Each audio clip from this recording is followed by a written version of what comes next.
Olá, caros alunos! É um prazer estar participando deste momento da sua formação. Estaremos juntos na disciplina Linguagem de Programação 2. Meu nome é Alisson Vieira, sou formado em Sistemas de Informação com especialização em Gestão e Tecnologia da Informação. Trabalho na área afim de Desenvolvimento e Administração de Sistemas e hoje sou servidor do Instituto Federal do Norte de Minas. Vou apresentar para vocês agora a ementa da nossa disciplina. Bem, a ementa da disciplina propõe abordar os seguintes conteúdos: introdução ao paradigma de programação orientada a objetos e conceituar e exemplificar os tipos abstratos de dados. O objetivo geral da disciplina se concentra nos aspectos da programação orientada a objetos e, para isso, visa apresentar as características da linguagem de programação Java e desenvolver o raciocínio lógico incorporando os conceitos da orientação a objetos. O conteúdo programático está dividido em 4 aulas. São as seguintes. Na aula 1, falaremos dos fundamentos da linguagem Java. Veremos o que é preciso para desenvolver nessa plataforma, as características básicas da linguagem e a sua sintaxe, tudo por meio de exemplos e na prática. Na aula 2, abordaremos a programação orientada a objetos, onde entenderemos os conceitos e estruturas necessários para trabalharmos nessa metodologia. Na aula 3, continuaremos a falar da orientação a objetos com outros conceitos e exemplos para facilitar o entendimento. Por sua vez, na aula 4, serão apresentados os tipos abstratos de dados com algoritmos conhecidos na literatura. Bem, então a nossa aula 1, vamos iniciar com os fundamentos da linguagem Java. Bem, inicialmente iremos falar rapidamente sobre algumas características da linguagem Java. Java é uma linguagem de alto nível, ou seja, a escrita do código-fonte possui um nível maior de abstração e se aproxima mais da linguagem humana. Já pensou ter que desenvolver em linguagem binária somente com zeros e uns? Pois é. O Java também é rígido quanto ao tipo de dado que são manipulados em sua aplicação. Isso significa que, quando definimos uma variável de determinado domínio de valor, essa variável pode conter um dado compatível com esse tipo. Os tipos básicos estão listados neste quadro. Importante destacar que, assim como outras linguagens, o Java possui uma gama de outros tipos estruturados que estendem as possibilidades de representação dos domínios de dados necessários para as nossas aplicações. Outra característica é a independência de plataforma. Quando o Java foi concebido, a ideia era desenvolver uma linguagem cujas aplicações desenvolvidas pudessem rodar em diversos dispositivos sem precisar de muito esforço para adaptar os códigos para cada arquitetura de máquina e sistema operacional. Para tanto, foi criada uma camada intermediária entre o sistema operacional e a aplicação, denominada Máquina Virtual Java. Daí vem outro termo importante, que é o bytecode. O bytecode é um código binário gerado pelo compilador Java que será interpretado pela máquina virtual Java. Logo, podemos dizer que o código é compilado e interpretado. Vejamos o esquema do próximo slide. Observe a presente figura que ilustra parte desse processo. Quando compilamos um programa em Java, é gerado o bytecode. O bytecode é validado pela máquina virtual e lido pelo interpretador, que traduz o código para uma linguagem que o computador possa executar, conforme o seu sistema operacional. É essa característica que permite a portabilidade da aplicação. Bem, agora que falamos um pouco da linguagem, que tal conhecermos mais na prática? Vamos lá!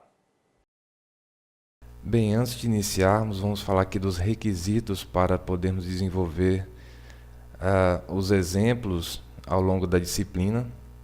Então, é necessário o ambiente de desenvolvimento Java, o JDK. Aqui estou utilizando a versão 1.8 e um ambiente integrado de desenvolvimento que irá nos auxiliar no desenvolvimento dos códigos, que aqui eu estou utilizando o NetBeans 8.2. Aqui eu apresento um exemplo de código Java, bem simples. Embora nessa aula ainda não focaremos nos conceitos de orientação a objetos, é importante observar que em Java todo programa inicia-se com a definição de uma classe. A classe é definida por meio da palavra reservada class, que podemos verificar aqui, seguida do nome da classe, no caso aqui, primeiro o código. Por conversão, todo nome de classe inicia com letra maiúscula. Lembre-se sempre que Java é case sensitive, ou seja, faz distinção entre letras maiúsculas e minúsculas. Uma classe é composta por métodos. A classe principal da aplicação deve possuir um método chamado main, que podemos verificar aqui logo em seguida, que é invocado quando a classe é executada. Aqui percebemos, então, o método main, que possui um retorno void, que significa que não há um retorno para esse método. O argumento do tipo string, que veremos em seguida, chamado args. Esse argumento é um vetor que armazena dados passados para o programa na linha de comando. E o comando de saída aqui, o print, onde é exibida a mensagem em primeiro programa em Java.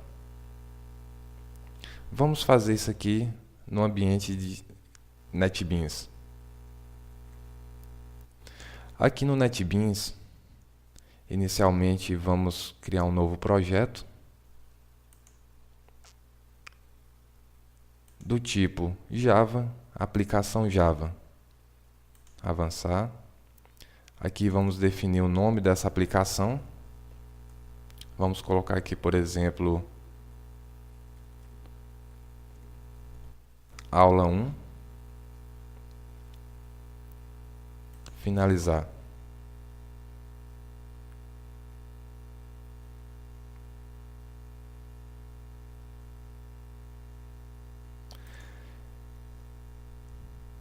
Pronto. Criado esse código, ele já vem com a estrutura básica para a gente estruturar nosso código. Aqui, a definição da classe, que eu chamei aula 1, é o mesmo nome do arquivo, que é da extensão .java. E aqui o método main, que é o método principal dessa classe. Vamos fazer aqui aquele exemplo lá do primeiro código. Aqui eu vou fazer a saída, que vai usar aqui essa biblioteca system.out.print. E aqui a mensagem que eu vou exibir na tela, primeiro programa em Java. Feito isso, é necessário a gente compilar o nosso código, que vai gerar aquele bytecode que falamos lá no início, e em seguida será interpretado pela máquina virtual do Java. Aqui nesse botão é onde fazemos isso, executar o nosso projeto. Então ele será compilado e aqui apresenta a mensagem que nós pedimos. Primeiro programa em Java.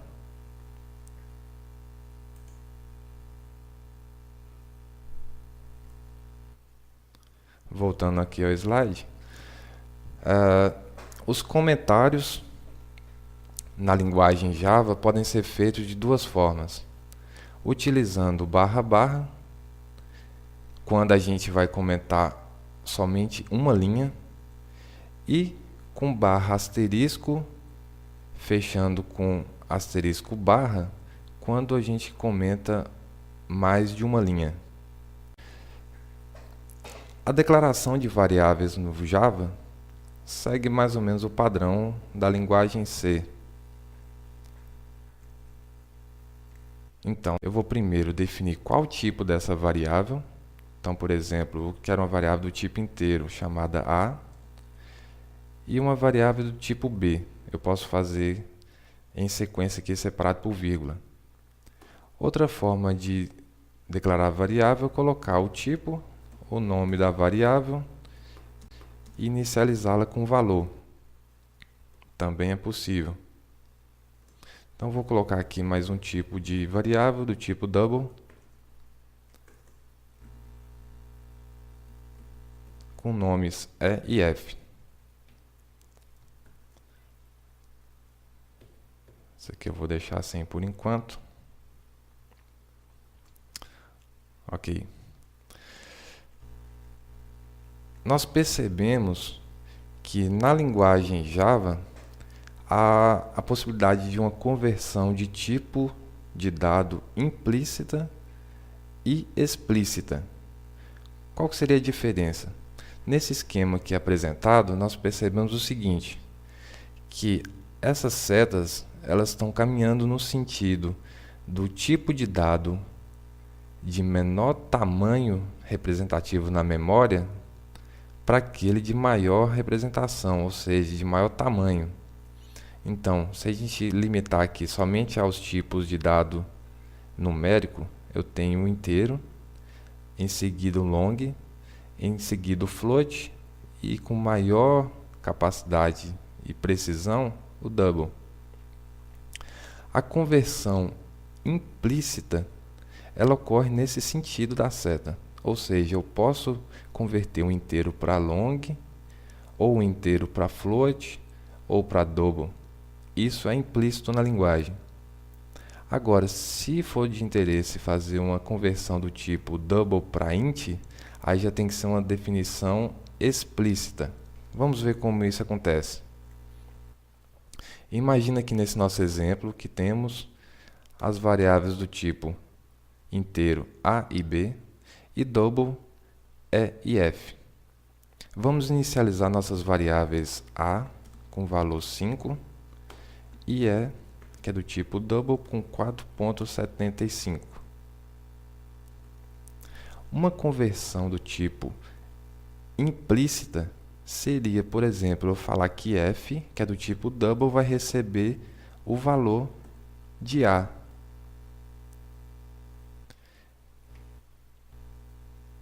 Isso aqui é uma conversão implícita. Vamos ver qual o resultado disso. F. Vou pedir para imprimir o valor de F. E em seguida, eu vou fazer aqui a conversão agora que B, que ainda não foi inicializada, vai receber o valor de E. Repare o seguinte, a própria IDE do Java, ela já faz uma verificação e acusa aqui uma possibilidade de erro, uma ocorrência de erro. E aqui podemos verificar qual tipo de erro que está ocorrendo. No caso, uma incompatibilidade de tipo. Ele está falando que essa conversão do tipo double, que é a variável E, para variável B, que é inteiro, vai ocorrer perda de dado. E aí ele já está me limitando, acusando o erro. Para que isso aqui seja possível, se eu tentar executar aqui, ele já vai me acusar erro, então não consigo. O que eu tenho que fazer então é o que nós chamamos de cast, que é a conversão explícita. Eu vou falar que esse E vai ser transformado, moldado no formato de um inteiro. Se eu fizer aqui a impressão desses dois dados, nós vamos perceber aqui o que foi que ocorreu com esse valor de E, que vale 4,75, ao ser transferido para B. Vamos testar aqui. Repare que, inicialmente, na primeira impressão de F, F recebeu o valor de A, que é o inteiro, 5. Então, ele transformou-se em um double, então ficou 5.0. Lembrando que o double tem essa precisão de casas decimais. E aqui, depois que B recebeu o inteiro de E, que é do tipo double, que vale 4,75, esse int moldou o valor de 4,75 para o inteiro. Então, o 4,75 virou apenas 4. E aqui foi impresso o valor. Então, na conversão de um double para o inteiro, há perda de dado, sendo que no sentido contrário é conservado.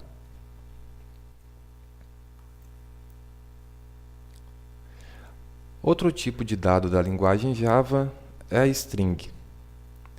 A string é uma classe que guarda uma sequência de caracteres.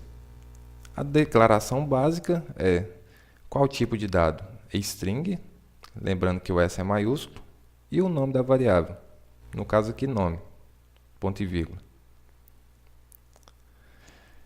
Existem alguns métodos que manipulam esse tipo de dado string. Aqui são alguns exemplos. Equals, que compara duas strings. Ling, que retorna o tamanho dessa string. Substring, que retorna parte de uma string. E charette, que retorna o caractere em um dado índice dessa string. Vamos fazer aqui alguns exemplos desses métodos para a gente compreender melhor. Aproveitando esse mesmo código, eu vou agora declarar aqui um tipo de dado string, que é nome, sobrenome. Nome, eu vou chamar de João.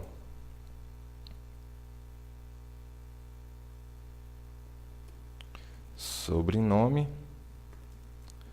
vou colocar Silva. Para a gente testar o primeiro método de verificação se é igual, vamos fazer um teste condicional aqui, que se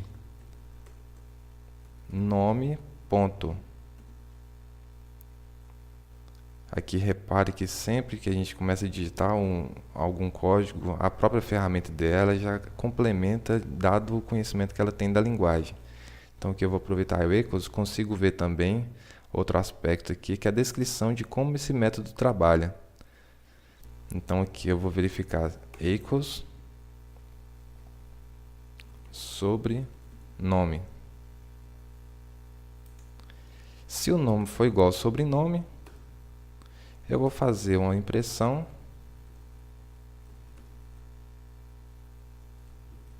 nome é igual ao sobrenome.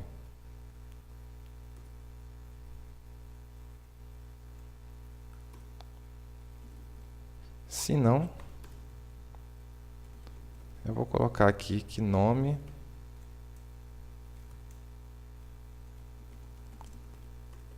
é diferente de sobrenome.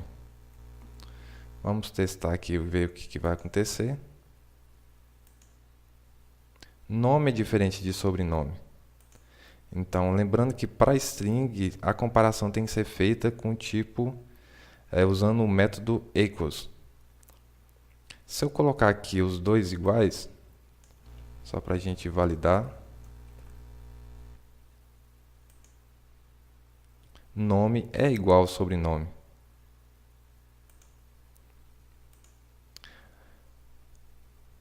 Outra função, ou melhor, método que existe da string é o método len. O len ele fala qual o tamanho dessa minha string. Então eu posso colocar aqui system.out.println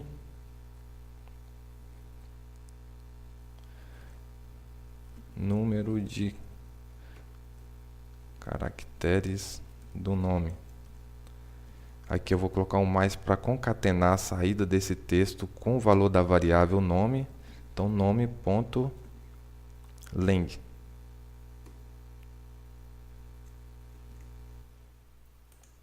Vamos ver a saída. Nome é igual ao sobrenome, número de caracteres do nome, 4. No caso é João, então 4 caracteres. E da mesma forma, eu tenho aqueles outros métodos. Por exemplo, se eu quiser imprimir o caractere na posição 2, bastaria fazer system.out.println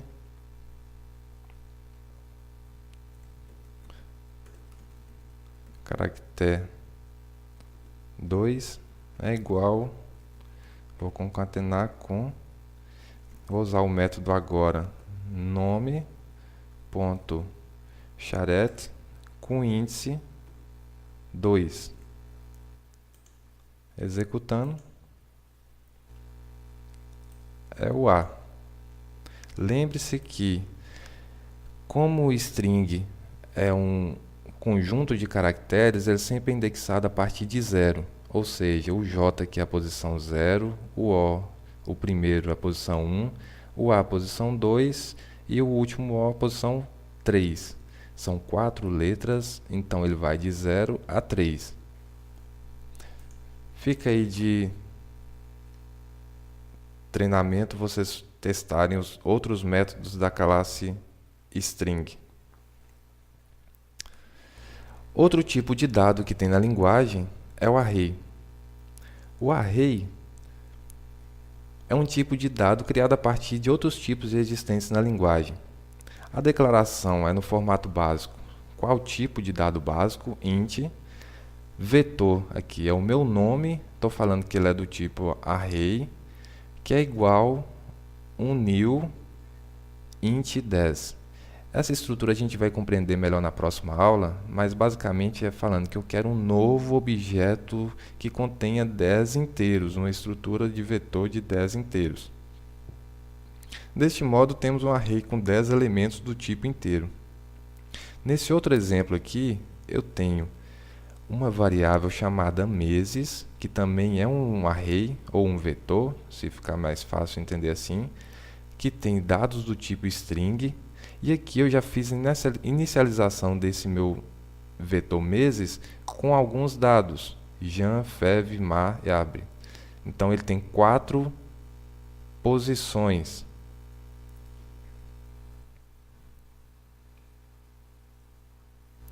O array também ele pode ter mais de uma dimensão. Considere esse exemplo. Int, matriz com 2 dimensões, igual a um novo tipo de inteiro com 2 dimensões 5 por 5. Então aqui eu estou compondo uma estrutura similar a uma matriz, onde eu tenho 2 dimensões. É um array chamado bidimensional, que é equivalente a uma matriz do tipo 5 por 5. É como se fosse 5 linhas por 5 colunas. O tamanho ou a quantidade de elementos possíveis dessa estrutura é igual à multiplicação da linha pela coluna, ou seja, 5 por 5, 25 inteiros são armazenados nessa estrutura aqui de matriz. Vamos verificar aqui um breve código em relação à matriz, ou melhor, ao array. O exemplo é o seguinte: similar ao que temos lá no slide, vamos fazer aqui um vetor do tipo inteiro com 4 posições.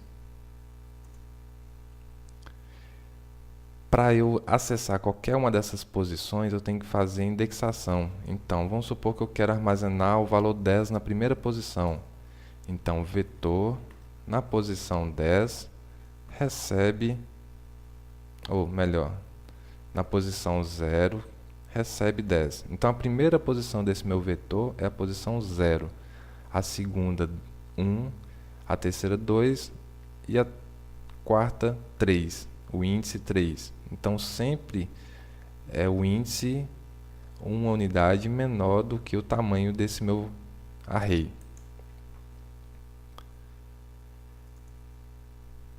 Posso ter aqui uma outra estrutura de array chamada meses, que eu vou já declarar essa variável meses e inicializar essa variável com os valores que eu desejo. Então aqui, janeiro, fevereiro, março e assim por diante. Se eu quiser imprimir aqui um valor, system.out.println meses, qual a posição que eu posso? Eu tenho tamanho 3, então eu posso usar índices de 0 a 2. Então vou colocar aqui um índice 1. Vamos ver a saída. Fev. Então quer dizer que a posição 1 é fevereiro, 0, 1, fevereiro. E vamos ver agora os comandos de controle. Inicialmente o condicional. Condicional Primeiramente é o se, que inclusive fizemos um teste rápido ali. O se tem essa estrutura básica, como em outras linguagens. If, entre parênteses, condição, que vai ser verdadeira ou falsa, vai executar um determinado comando caso essa condição seja verdadeira. Se não, o else, executar o outro comando caso a condição seja falsa. E tem uma estrutura também onde a gente utiliza essa chave que delimita o código e a gente consegue agrupar. Se for mais de um comando para a condição verdadeira, ele fica agrupado aqui pela chave. E da mesma forma, no caso da condição ser falsa ou cair no senão, então eu tenho também comandos agrupados pela chave. Vamos fazer aqui um exemplo do tipo da estrutura condicional se.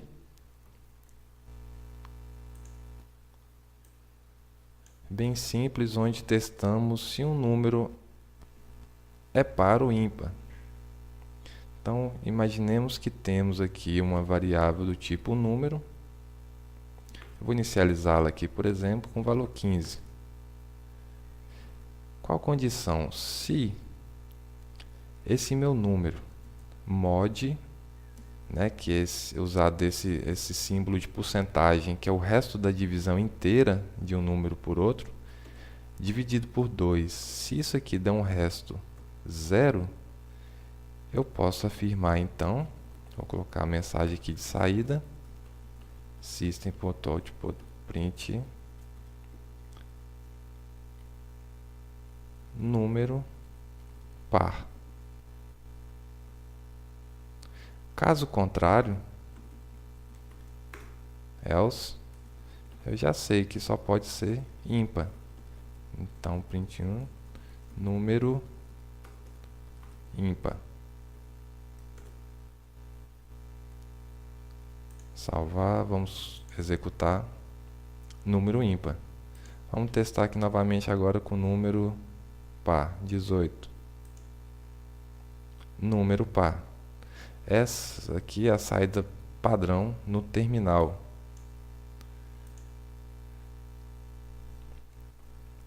Voltando à estrutura de controle, nós temos também um controle por seleção múltipla, que é o switch case. O switch case é similar, só que ele tem algumas características particulares que precisam ser observadas. Por exemplo,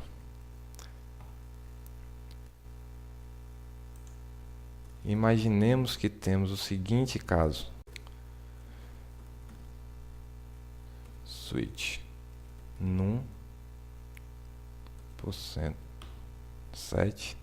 Se o resto da divisão de número por 7, caso isso dê 1, eu vou colocar aqui que system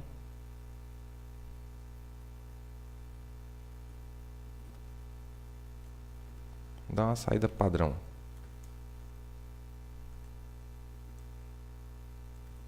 Caso 1.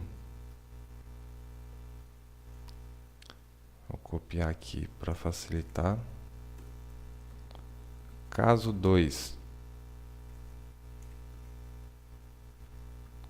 Então, vou colocar caso 2. Caso 3. Lembrando, se é mod 7, só podem ter 7 casos possíveis. Mas eu vou limitar aqui até o 6, só para a gente exemplificar. 18 dividido por 7 dá 2. Sobram 4. Se eu executar essa estrutura, nenhuma dessas mensagens aqui vai ser executada. Repare. Número par. Nenhuma dessas outras mensagens aqui para o número ser dividido por 7 não teve resto 1, nem 2, nem 3, nem 6. Porque eu sei que o resto vai dar 4. O case, ele tem uma característica que é um método default. eu posso declarar aqui que se nenhuma das condições minhas forem aceitas, vá para o método default. Então, vou colocar aqui nenhuma das anteriores.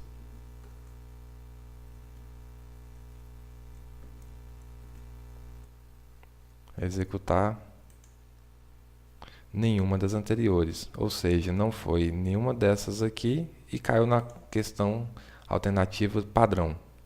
Nenhuma das anteriores foi a resposta. Agora imagine que eu faça alguma modificação aqui para que caia nesse caso 3. O que vai acontecer? Para mod 7 dá 3, então aqui deveria ser, vamos supor, 10. 10 dividido por 7, 1, sobra 3. Então ele vai cair nessa situação do caso 3. Se a gente executar aqui, observe o que vai acontecer. Como a resposta é 3, ele verificou que não é 1, não é 2. Quando ele encontrou o caso verdadeiro 3, ele imprimiu o valor. Na sequência, imprimiu também que é 6 e depois ainda colocou que é nenhuma das anteriores. Por quê? Porque essa estrutura switch case, sempre que ela encontra uma condição verdadeira, todas as seguintes serão executadas, a menos que utilizemos a palavra aqui, break, que é justamente dar uma quebra. Encontrou, essa condição atendeu, execute somente ela e ignore as posteriores. Vamos executar aqui para ver. Olha lá. Caso 3 foi atendido, executou, parou. Então, sempre que a gente utilizar uma função, uma estrutura do tipo switch case, é necessário atentar para a inclusão do break em cada um dos comandos, para que não sejam executados todos na sequência a partir daquele que foi verdadeiro. Entendido? A próxima estrutura de controle, agora para repetição, nós temos o while. A característica do tipo de repetição while é o teste quando é executado no início da estrutura. Então aqui nós temos o while, condição. Enquanto essa condição for verdadeira, todos os comandos aqui nesse código serão executados. Vamos fazer aqui um exemplo desse código while. Por exemplo, uma tabuada. Vamos fazer uma tabuada aqui do número 4. Para essa tabuada aqui, nós vamos colocar também uma variável do tipo auxiliar, para a gente controlar a execução daquele loop ou daquela repetição. Então, eu vou chamar ela de auxiliar. Depois eu vou fazer aqui a inicialização dessa variável auxiliar. Eu vou iniciá-la em 0. Lembrando que na tabuada a gente vai fazer de multiplicação 4 vezes 0, vezes 1, vezes 2, até vezes 9 e apresentar todos os resultados. Então aqui, para escrever o while auxiliar menor ou igual a 9, que é o último valor que a gente vai fazer na multiplicação. Então execute system.out.println, isso aqui vezes o número, esse mais, lembrando que é só para concatenar na mensagem que está dando saída, alce. Então eu posso compor aqui meu texto, que vai ficar o valor do número vezes, com sinal aqui, mais o variável auxiliar, então é número vezes o valor dela e o sinal de igual, e aqui eu vou colocar mais o número vezes o auxiliar, ou seja, a operação mesmo já vai estar retornando aqui dentro do próprio método de impressão. E aqui eu vou fazer um alce mais 1. Vamos executar aqui para ver. Olha lá. 4 vezes 0, vezes 1, vezes 2, até vezes 9. Então, tem a tabuada de multiplicação do número 4. Olha só, esse comando aqui de atribuição, ou melhor, de incremento, outra forma de executá-lo é colocando aqui mais, esse incremento de 1 dá o mesmo resultado. Olha lá. Voltando, outro teste que existe, ou melhor dizendo, outra estrutura de repetição que existe é o teste no final. Aqui no caso é o do while, ou seja, faça enquanto minha condição for verdadeira. Todos esses comandos aqui internos serão executados. Vamos fazer aqui um exemplo, o mesmo exemplo da tabuada. Então eu vou pegar aqui de novo, eu vou zerar o meu auxiliar. Vou fazer aqui a estrutura do system.out. Eu vou pegar aqui o mesmo código anterior.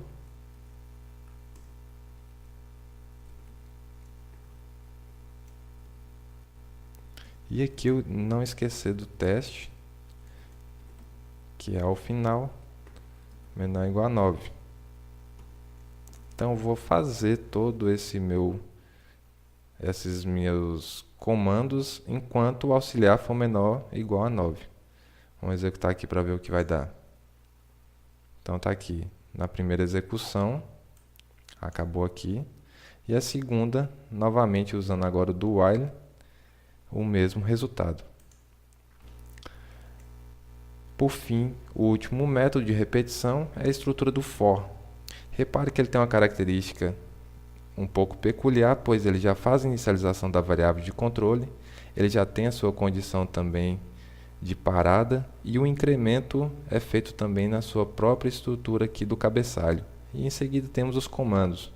Vamos aqui também rapidamente fazer esse mesmo exemplo. Então aqui, como eu já tenho a variável auxiliar, eu tenho o auxiliar, começa em 0, ele tem condição de executar enquanto ele tiver auxiliar menor ou igual a 9, e o auxiliar vai ser incrementado de 1 unidade a cada repetição. E aqui eu vou colocar o comando. Repare que ele é mais enxuto por já ter esse cabeçalho com todos os controles necessários.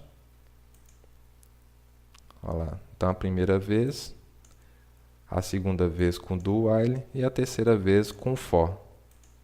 Uma coisa importante que tem na estrutura do for é que se, por exemplo, eu quiser declarar uma variável aqui para fazer o controle, eu tenho essa possibilidade, ou seja, uma variável i. Eu posso ter aqui declaração no próprio cabeçalho dessa estrutura de repetição. Aqui vai dar o mesmo resultado. Aqui no caso tem que também colocar o i.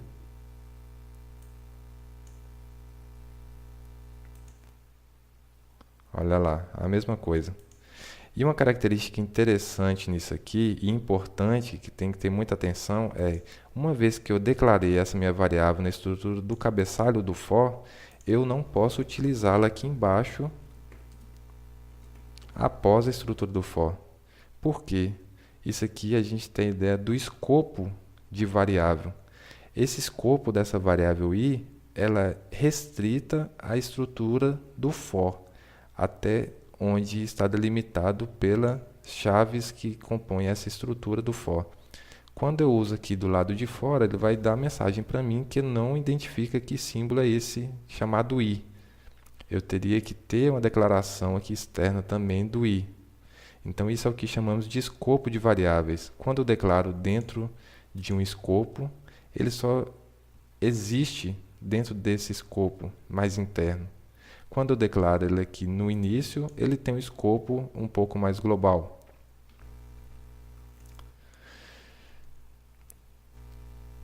Por fim, vamos falar aqui sobre o Garbage Collection.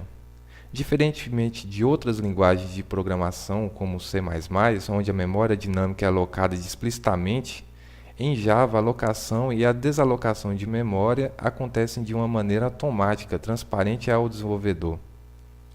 A desalocação de memória ela é suportada pelo processo denominado Garbage Collection. Basicamente, esse processo ele monitora as áreas de memória utilizadas pela aplicação e quando identificado uma área de memória ocupada, por exemplo, por uma variável que não é mais referenciada pela aplicação, o Garbage Collection libera automaticamente esse espaço de memória. Bem, terminamos aqui a nossa aula. Espero que tenham compreendido o conteúdo apresentado. Oriento que estudem o caderno didático e dediquem um tempo para resolver os exercícios propostos, a fim de fixar o conteúdo trabalhado. Tenham atenção aos prazos das atividades, participem dos fóruns e bons estudos. Até a próxima!